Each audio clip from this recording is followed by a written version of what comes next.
तो कथामृत रसास्वाद कुशल, कुशल कौन है? जो मनन करता है कथा को।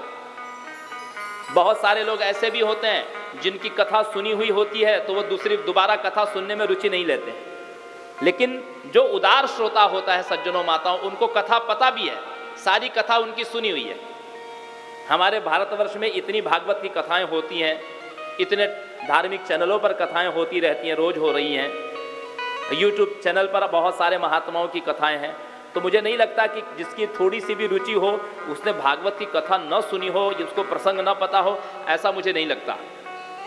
लेकिन इन सारी बातों के बाद भी कोई व्यक्ति यदि आदर से कथा सुनता है तो मैं उसको उत्तम श्रोता कहता हूं, क्योंकि उसके मन में कथा के प्रति आदर भाव है।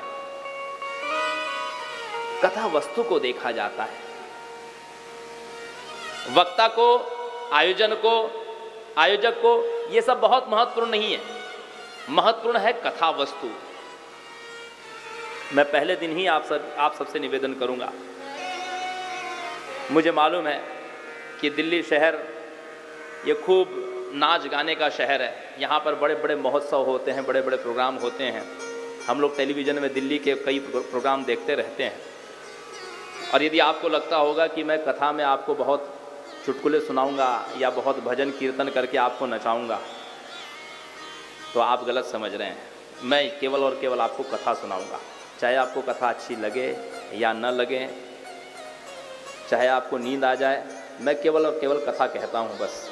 न मेरे पास में कोई बहुत दृष्टांत है, न मेरे पास में कोई बहुत जीवन का अनुभव है।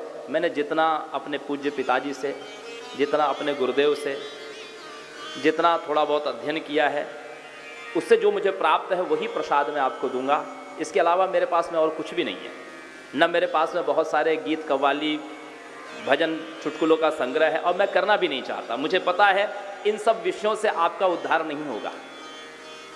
इन सब कव्वालियों से और भजन गाने से और कीर्तन करने से पुण्य तो है, लेकिन आपके पितरों की गति भागवत के श्लोकों से होने वाली है। आपके पितर यहाँ भागवत की कथा सुनने के लिए आए हैं। गोकर्ण जी ने कहीं कोई भजन कीर्तन करके, नचा करके धुंधुकारी का उद्धार नहीं किया। भागवत के श्लोकों से भक्ति कहाँ से प्रकट होती है? भक्ति भागवत के अर्थों से प्रकट होती है।